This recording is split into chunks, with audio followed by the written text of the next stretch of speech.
নমস্কার, Rishibani institute of Vedic অ্যাস্ট্রোলজির পক্ষ থেকে স্বাগত জানাই আজকের জ্যোতিষ আলোচনায়। আমি শান্তনু আপনাদের সঙ্গে। আলোচ্য বিষয় বিশুদ্ধ জ্যোতিষ। সিংহ রাশি। সিংহ রাশিতে কেতু প্রবেশ করতে চলেছে। সিংহের প্রত্যেক মানুষজন ভীষণ উৎকণ্ঠিত হয়ে রয়েছেন। এই উৎকণ্ঠা থেকে তাদেরকে একটু পজিটিভিটির আঘ্রাণ দেওয়ার জন্য আমাদের এই ভিডিওটি। আমরা রয়েছি আমাদের স্টুডিওতে, সংলগ্ন আদিশক্তি পীঠ, আদিশক্তি মায়ের মন্দির। সেখানে পুজো হচ্ছে। আমার কথার মধ্যে মধ্যে পুজোর মন্ত্রও কিন্তু আপনারা শুনতে পাবেন। আপনারাও যদি এই আদিশক্তি পীঠের পূজায় অংশগ্রহণ করতে চান, সেই ক্ষেত্রে সরাসরি আমাদের সঙ্গে যোগাযোগ করে চলে আসতে পারেন আদিশক্তি পীঠে। জাগ্রত মায়ের মন্দির, অতি শক্তিশালী মায়ের এই মন্দিরে আমি সবাইকে স্বাগত জানাই। সিংহের সপ্তমে রাহুর প্রবেশ করতে চলেছে। সিংহ রাশি বা লগ্নের মানুষদের যারা দম্পতি, যারা স্বামী, যারা স্ত্রী, তারাও কিন্তু ততোধিক টেনশনে রয়েছেন। কি হবে আমাদের, এই কি হবে আমাদের, এই শুধু ভালো হবে আমাদের, এই অনুভূতি জাগানোর জন্যই আমাদের আজকের এই ভিডিওটি। খেয়াল রাখতে হবে রাহু এবং কেতু, স্পেশালি রাহু, সে কিন্তু বৃহস্পতির দ্বারা নিয়ন্ত্রিত। এই রাহুর যে নেগেটিভিটি, তার মধ্যে কিন্তু বৃহস্পতি পজিটিভিটি ক্রিয়েট করবেন। রাহু প্রবেশের আগেই সেই ক্ষেত্রটি নিয়ন্ত্রিত হয়ে রয়েছে বৃহস্পতির দ্বারা। 18ই মে রাহু প্রবেশ করবেন, কিন্তু 14ই মে থেকে বৃহস্পতি সেখানে তার আধিপত্য প্রভাব বিস্তার করে থাকবেন। ফলে রাহু প্রবেশ করার সাথে সাথেই সেখানে কিন্তু একটা পজিটিভ নেগেটিভ মিশ্র ভাইব্রেশন সৃষ্টি হতে দেখতে পাওয়া যাবে। তার ইম্প্যাক্ট কি হতে পারে, স্পেশালি পজিটিভ ইম্প্যাক্ট কি হতে পারে, সেটাই আমরা খুঁজব। অনেকদিন ধরে ভাবছেন একটা ব্যবসা করা দরকার, কিছু টাকা পয়সাও আছে হাতে, ব্যবসা করব কি করব না, করব কি করব না, এটা নিয়ে দ্বিধায় রয়েছেন। এই দুশ্চিন্তা থেকে আপনাকে মুক্ত করবে রাহু কেতু। একটা প্রপার বিজনেস সেটআপ, যেটা করার জন্য কিছুটা রিস্ক নিতে হবে। এই রিস্ক নেবেন কি না, এই ডিসিশন আপনি নিতে পারছিলেন না। রাহু কেতু এরা আপনাকে এই ডিসিশন নিতে সাহায্য করবে। রাহু এবং কেতু এই সমস্যা থেকে আপনাকে বার করে নিয়ে আসবে। অশান্তি, অস্থিরতা থেকে বার করে আনবে রাহু কেতু। স্ট্রিক্ট ডিসিশন নেওয়ার জন্য যে সাহস দরকার, সেই সাহস আপনাকে দেবে রাহু। বেশ কিছুটা ফান্ডিং দরকার, একা একা পারছেন না, সেই ফান্ডিং কালেক্ট করবার জন্য বাবাকে, মাকে অথবা কাউকে রিকোয়েস্ট করতে হবে। সেই রিকোয়েস্ট করবেন, নিজের ইগোতে বাঁধছে, সেই ইগো কমিয়ে রিকোয়েস্ট করবার জন্য আপনার স্ট্রেংথ, স্ট্যামিনা বাড়িয়ে তুলবে রাহু এবং কেতু। নিশ্চিন্তে এগিয়ে যাওয়ার পথ, সেটাকে প্রসারিত করবে রাহু এবং কেতু। আধ্যাত্মিক চেতনার উন্মেষ ঘটিয়ে তুলবে রাহু এবং কেতু। একাদশে বৃহস্পতির প্রবেশ, তার ফলে প্রচুর অর্থ উপার্জনের সম্ভাবনা তৈরি হতে পারে। আমরা যারা জ্যোতিষ চর্চা করি, যারা আমরা একটু পুরনো বইপত্র পড়াশুনো করি, প্রত্যেকটি ক্লাসিক টেক্সটে, যেমন পরাশরীয় হোরা, যেমন হতে পারে উত্তর কালামৃত, প্রত্যেকটি জায়গায় একাদশে বৃহস্পতিকে অত্যন্ত ফলদায়ী হিসেবে বলা হয়েছে। এবার যে একাদশে বৃহস্পতি থাকছে, সে কিন্তু অ্যাক্টিভেটেড। কেন অ্যাক্টিভেটেড? তার উপরে রয়েছে রাহুর দৃষ্টি। এই বৃহস্পতির মধ্যে রয়েছে ভাগ্য পরিবর্তনের ক্ষমতা। এই বৃহস্পতি টোটালি আপনার ভাগ্যকে পরিবর্তন করতে পারেন। তাকে এনার্জাইজ করছে, তাকে চার্জ করছে রাহু এবং কেতু। তাই এই বৃহস্পতি কিন্তু আপনার জীবনকে পাল্টাতে পারেন, পরিবর্তন করতে পারেন সমস্ত কিছুকে। তাই নিশ্চিন্তে নিঃসন্দেহে থাকতে পারা যায়। জীবনের বাধা, বিপত্তি, সমস্যা, অশান্তি, এগুলোকে দূর করবার জন্য স্ট্রেংথ, সেটা আপনার ক্ষেত্রে রয়েছে। যারা জ্যোতিষ চর্চা করতে চাইছেন, যারা আধ্যাত্মিক চেতনায় নিজেদেরকে একটু উন্মিলিত করতে চাইছেন, সেই সমস্ত মানুষদের ক্ষেত্রে কেতু প্রভাব বিস্তার করবে। সেই সমস্ত মানুষগুলির ক্ষেত্রে কেতুর নেগেটিভিটি থেকে আমরা বেরিয়ে আসতে পারবো। সেই সমস্ত মানুষ যারা জ্যোতিষ চর্চা করতে চাইছেন বা তন্ত্র চর্চা করতে চাইছেন, তাদের ক্ষেত্রে একটা নতুন প্ল্যাটফর্ম, নতুনভাবে শিক্ষা, নতুনভাবে উন্মুক্ত হওয়ার সম্ভাবনা, সেটা বাড়তে দেখতে পাওয়া যাবে। সিংহ রাশি বা লগ্নের উপরে কেতুর এই অবস্থানের কারণে কিছু আত্মিক উপলব্ধি, নিজের সত্তা সম্পর্কে আরেকটু জ্ঞান লাভ করবার ক্ষমতা, সেটা কিন্তু আপনাকে দেবে এই কেতু। আপনাকে চিনিয়ে দেবে কেতু। আপনার কোয়ালিটিগুলোকে আরও ওপেন করবার ক্ষমতা প্রদান করবে এই কেতু। নিজেকে প্রকাশিত, প্রসারিত করে নিজেকে জানতে সাহায্য করবে এই কেতু। এবং তার সঙ্গে সঙ্গে কিছু স্পেসিফিক পাওয়ার, যেটা আপনার মধ্যে ছিল, যাকে আপনি বুঝতে পারেননি, তাকে আইডেন্টিফাই করতে সাহায্য করবে এই কেতু। সুতরাং নিশ্চিন্তে থাকা যায়, রাহু এবং কেতু তাদের যে সঞ্চার ঘটতে চলেছে, কুম্ভে রাহু, সিংহে কেতু, তার নেগেটিভিটি তো আছেই। শরীরে আঘাতপ্রাপ্তি, ব্যথা, যন্ত্রণা, স্বামী স্ত্রীর মধ্যে সম্পর্কের জটিলতা, ব্যবসার ক্ষেত্রে বাধা বিপত্তি, এরকম নেগেটিভিটি আছে। পার্টনারশিপের ক্ষেত্রে অশান্তি আসতে পারে, দামি প্রয়োজনীয় জিনিসপত্র হারিয়ে যেতে পারে, সাইনাস, মাইগ্রেন ইত্যাদির ব্যথায় জরাজীর্ণ হয়ে পড়তে পারেন, অকারণ খরচা, স্ট্রেস বেড়ে যেতে পারে। এই সমস্ত সত্ত্বেও তারপরেও বেশ কিছু পজিটিভিটি সেটাও কিন্তু তৈরি হতে পারে। রাহু এবং কেতুর এই নেগেটিভিটিকে ইউজ করতে হবে পজিটিভিটি রূপে। পরিকল্পনা থাকবে পারফেক্ট, সিস্টেমেটিক মুভমেন্ট আপনার জীবনের অশান্তিকে দূর থেকে কাছে সরিয়ে নিয়ে আসবে। বাধা বিপত্তি, অশান্তি এখান থেকে আপনাকে উন্মুক্ত করে তুলবে এই রাহু এবং কেতুর সঞ্চার। এবার প্রশ্ন হলো, এই রাহু কেতু এবং এই ক্ষেত্রে স্পেশালি সিংহের ক্ষেত্রে আমরা বৃহস্পতিকেও ধরব, এই সঞ্চারকে কিভাবে পজিটিভলি কাজে লাগাবেন। প্রথমে হচ্ছে নিজের সম্পর্কে, নিজের জীবন সম্পর্কে, নিজের আগামী দিন সম্পর্কে একটা পরিকল্পনা করতে হবে। আপনি ভুল করতে পারেন, কিন্তু সেই ভুল করবার আগে আপনার যদি পরিকল্পনাটা লিপিবদ্ধ থাকে, আপনি লিখে রেখেছেন আপনার কাজ এটা এটা এটা, এবার এই কাজগুলি সম্পর্কে পর্যালোচনা করবার জন্য আপনি কিছুটা সময় পাচ্ছেন। কিন্তু হঠাৎ সিদ্ধান্ত যদি আপনি নিয়ে থাকেন তাহলে সেটা ভুল হবে, 100% ভুল হবে। কিন্তু আগে থেকে যদি পরিকল্পনা থাকে, ভুল হওয়ার পসিবিলিটি অনেকটা কমবে। কোনো একটা কাজ করতে চাইছেন, তার জন্য বাজেট ফিক্স করুন, সেই বাজেটের বাইরে যাবেন না। নিজেকে ডিসাইড করুন যে কোনোভাবেই ওই বাজেট আমি এক্সিড করব না। সমস্যা আসছে, সেই সমস্যার মোকাবিলা করবার জন্য পরিকল্পনা করুন। কোনোভাবেই সেই পরিকল্পনা থেকে আপনি দূরে সরবেন না। বাধা আসছে, সমস্যা আসছে, বিপত্তি আসছে, তাকে ট্যাকল করবার জন্য স্টেপ বাই স্টেপ, ধাপে ধাপে কিভাবে এগোবেন সেইটা ডিসাইড করুন। এই ডিসিশন যেটা আপনি নিলেন সেটা যেন অবশ্যই রিটেন হয়। সেটা কিন্তু মৌখিক ডিসিশন, ভাবলেন এরকম নয়, চিন্তা করতে হবে, গোছাতে হবে। যে কাজটি করছেন তার পরিকল্পনা অবশ্যই থাকবে। রাহুকেতুকে নিয়ন্ত্রণ করতে পারেন বৃহস্পতি, এটা আমরা বারবার শুনেছি। স্বর্ণ অলংকার অল্প বিস্তর ব্যবহার করবার চেষ্টা করুন, স্বর্ণ ক্রয় করুন। নিজের থেকে নিম্নস্তরীয় ব্যক্তিবর্গের প্রতি সহানুভূতি পোষণ করুন, তাদেরকে কিছুটা গুরুত্ব দিন। সমাজের যারা নিম্নস্তরীয় মানুষ, তাদের সন্তানদের শিক্ষার ক্ষেত্রে কিছুটা সাপোর্ট হয়ে ওঠার চেষ্টা করুন।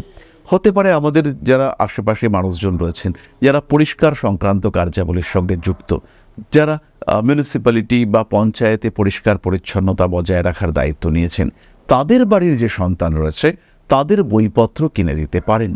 তাদেরকে একটু ফাঁকা সময়ে বাড়িতে ডেকে নিন, তাদেরকে পড়ান। এই সমস্ত কাজের মাধ্যমে কিন্তু আপনার বিভিন্ন সমস্যা থেকে আপনি মুক্তি পাবেন এবং রাহু কেতুর পজিটিভিটিকে বাড়িয়ে তোলা যাবে। বেশ পুরনো বন্ধুত্ব, যেখানে ডিটাচড হয়েছিলেন, সেই বন্ধুত্বগুলিকে আরেকবার তরতাজা করে তোলবার চেষ্টা, এটা অবশ্যই আপনার করা উচিত। পুরনো সম্পর্কগুলিকে আরেকটু জাগ্রত করে তুলতে পারেন। মনের মধ্যে সন্দেহ, তাকে দূরে সরিয়ে দিতে হবে। প্রত্যেকটা মুহূর্তের জন্য ইউনিভার্সের কাছে থ্যাঙ্কফুল থাকার চেষ্টা, সেটা করতে হবে। ঘুম থেকে উঠে লক্ষ্য করুন আপনি বেঁচে আছেন, ইউনিভার্সকে বলুন থ্যাংক ইউ ইউনিভার্স। ঘুম থেকে উঠবার পরে আপনি দেখুন আপনার খাদ্যটুকু রয়েছে কিনা, খাদ্য পেলেন আপনি, ইউনিভার্সকে থ্যাঙ্কস জানান। আরেকটু এগিয়ে যাই, কিছুটা উপার্জন হলো, ইউনিভার্সের প্রতি ধন্যবাদ জ্ঞাপন করুন। এই যে প্রত্যেকটি বিষয়ের জন্য ঈশ্বরকে দায়বদ্ধ রাখার চেষ্টা, এটাই কিন্তু আপনাকে সমস্ত সমস্যা থেকে মুক্ত করবে, সমস্ত রকম অশান্তি থেকে মুক্ত করতে সাহায্য করবে। সুতরাং আপনার সমস্যাগুলিকে ইউনিভার্স তার নিজের সমস্যা রূপে ট্রিট করবেন। ম্যানিফেস্টেশন আপনার ক্ষেত্রে পজিটিভ হবে। বাধা বিপত্তি সমস্যা এখান থেকে বেরিয়ে আপনি পাবেন একটা প্রপার ওরিয়েন্টেশন। সুতরাং সিংহের দুশ্চিন্তার কিন্তু কোনো বিষয় থাকছে না। দরকার একটা সঠিক পরামর্শ। উন্নততর হয়ে উঠবে আপনার জীবন। আপনার জ্যোতিষ বন্ধুর সঙ্গে পরামর্শ করুন, আগামী দিনগুলির জন্য সুস্থ পরিকল্পনা গ্রহণ করুন। তাহলে আমরা চলে এসেছি আলোচনার শেষ পর্যায়ে। এরপরে আমরা চলে আসব প্রকৃত প্রতিকার সম্পর্কিত আলোচনায়। তবে তার আগে ছোট্ট একটি বিষয় আপনাদের সঙ্গে শেয়ার করব। আশা করি পরমপিতার আশীর্বাদে সবাই খুব ভালো আছেন। জীবনে চলার পথে বিভিন্ন সময় বিভিন্ন ক্ষেত্রে আমরা প্রত্যেকেই কিছু না কিছু জনহিতকর কার্য করে থাকি। রাস্তায় যদি একজন মানুষ এসে আমাদের কাছে সাহায্য চায়, আমরা যতটুকু সম্ভব তাকে সাহায্য করবার চেষ্টা করি। কখনো কিছু অর্থের বিনিময়ে, কখনো তাকে কিছু খাদ্য সামগ্রী কিনে দিয়ে, কখনো গাছের জল দিয়ে, কখনো পাড়ার রাস্তার কুকুরটিকে খেতে দিয়ে আমরা সমাজের উন্নতি করবার চেষ্টা করি। আমরা সমাজের প্রতি আমাদের সামাজিক দায়বদ্ধতা পালন করবার চেষ্টা করি। কারণ প্রত্যেকেই আমরা মানুষ, প্রত্যেকের মধ্যেই রয়েছে মনুষ্যত্ব, প্রত্যেকেই আমরা অপরকে সাহায্য করবার জন্য অল্প বিস্তর দায়বদ্ধ। এই ভাবনা নিয়েই অধ্যাত্ম সেবা এবং প্রকৃতি পূজনের ব্রতী হয়েছে আমরা। আপনাদের সহযোগিতায় গঠন হয়েছে পরম ব্রহ্ম মিলন মঠ ও সেবাশ্রম। দীর্ঘদিন ধরেই, প্রায় বিগত 3 বছর ধরে বিভিন্ন সময়ে, বিভিন্ন অবস্থায়, বিভিন্ন পরিস্থিতিতে মানুষের পাশে গিয়ে আমরা দাঁড়িয়েছি। মানুষের পাশে যতটা সম্ভব সাহায্য করবার চেষ্টা আমরা করেছি আমাদের ক্ষুদ্র সামর্থ্যে। বারংবার আমরা পেয়েছি আপনাদের সাহচর্য, বারংবার আপনারা বাড়িয়ে দিয়েছেন আপনাদের সহযোগিতার হাত। তাই আরও একবার আপনাদের সামনে আজ আমি আবার এসেছি পরবর্তী কর্মসূচিকে বাস্তবায়িত করবার জন্য। বিগত দিনগুলিতে বিভিন্ন সময়ে আমরা বিভিন্ন ক্ষেত্রে ডোনেশন কর্মসূচি করেছি। আমরা শীতকালে কম্বল বিতরণ করেছি, মোজা চটি বিতরণ করেছি, মশারি বিতরণ করেছি ডেঙ্গুর সময়, করোনার সময় খাদ্য সামগ্রী বিতরণ করেছি আমরা। তার সঙ্গে সঙ্গে ছোট ছোট শিশুদের পড়াশুনো এগিয়ে যাওয়ার জন্য সারা বছরের সমস্ত শিক্ষা উপকরণ আমরা বিতরণ করেছি। তাদের সঙ্গে আমরা সময় কাটিয়েছি। এদের শিক্ষার ক্ষেত্রে যাতে ডেভেলপমেন্ট হয়, তাই বেশ কিছু এলাকায় আমরা সম্পূর্ণ বিনামূল্য কোচিং সেন্টার পরিচালনা করছি। এবং বিশেষ বিষয়টি হলো যে প্রত্যেকটি ক্ষেত্রেই আপনারা কিন্তু প্রত্যক্ষ বা পরোক্ষভাবে আমাদের সঙ্গে আছেন। এই কর্মসূচিগুলিকে সঠিকভাবে এগিয়ে নিয়ে যাওয়ার জন্য এবার প্রয়োজন হয়ে পড়েছে একটি পরিকাঠামো, একটি সুগঠিত আশ্রমের, যেখানে বেশ কিছু মানুষ আশ্রয় পাবে, যেখানে বেশ কিছু বৃদ্ধ বৃদ্ধা তাদের দিনগুলিকে আরেকটু খুশির মধ্যে নিয়ে আসতে পারবেন, যেখানে বেশ কিছু অসহায় শিশু তাদের অভিভাবক খুঁজে পাবে, যেখানে বেশ কিছু নিষ্পাপ প্রাণ বিকশিত হওয়ার সুযোগ পাবে, যেখানে বেশ কিছু নিষ্পাপ প্রাণী তারা তাদের আশ্রয় খুঁজে পাবে। এই আশ্রম পরিকল্পনার জন্য, তার পরিকাঠামো নির্মাণের জন্য আমরা একটি জায়গা সিলেক্ট করেছি। সেই জায়গাটি ক্রয় করবার জন্য প্রয়োজন বিপুল অর্থের, যেটি কেবলমাত্র আমাদের প্রচেষ্টায় সংগ্রহ করা অসম্ভব। তাই আপনাদের প্রত্যেকের কাছে ছোট্ট অনুরোধ, প্রত্যেকেই অল্প অল্প করে এগিয়ে আসুন। প্রত্যেকের বিন্দু বিন্দু অনুদানে একদিন সিন্ধু স্বরূপ গড়ে উঠবে পরম ব্রহ্ম মিলন মঠ ও সেবাশ্রম। আমাদের প্রত্যেকের স্বপ্ন সমাজের জন্য কিছু করে যাওয়ার, সমাজকে উন্নততর পর্যায়ে নিয়ে যাওয়ার এই যে প্রচেষ্টা, এই যে ইচ্ছে, এই যে উদ্যম, এই উৎসাহ বাস্তবায়িত হবে আপনাদের সহযোগিতার মাধ্যমে। তাই আপনাদের প্রত্যেকের কাছে স্বনির্বন্ধ অনুরোধ, যতটুকু সম্ভব, যতটুকু সামর্থ্য, হতেই পারে অতি ক্ষুদ্র সেই সামর্থ্য, কিন্তু এসে পাশে দাঁড়ান। ইতিমধ্যেই বহু মানুষ তাদের যথাসম্ভব সাহায্যের হাত আমাদের দিকে বাড়িয়েছেন। আমরা তাদের প্রতি কৃতজ্ঞ, আমাদের আন্তরিক ধন্যবাদ আমরা জানাই তাদের প্রতি। এবং আপনাদের কাছেও আমাদের অনুরোধ, আপনারাও একটু একটু করে এগিয়ে আসুন।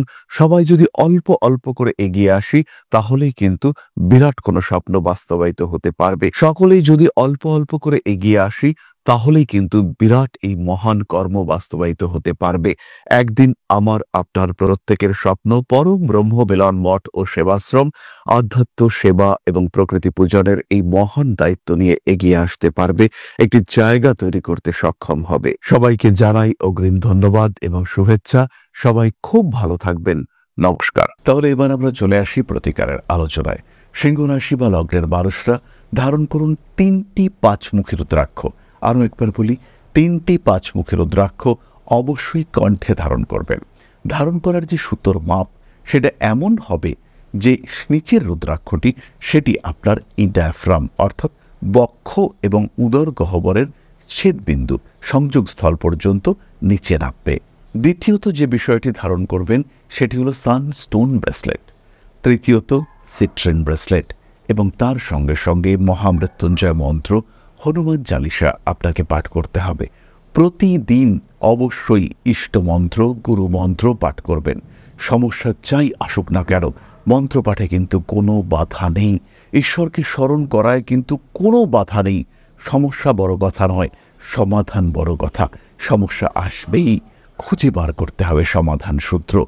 তাই অবশ্যই ইষ্টমন্ত্র, গুরুমন্ত্র আপনাদেরকে পাঠ করতে হবে।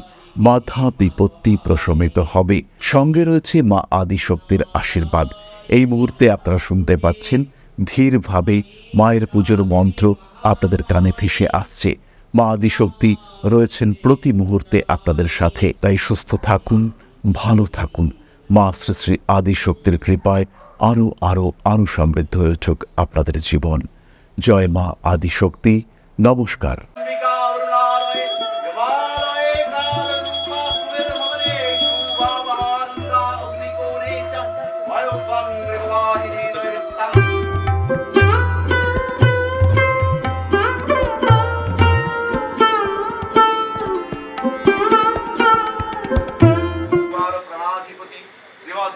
कालिका परिषदाय स्वाहा।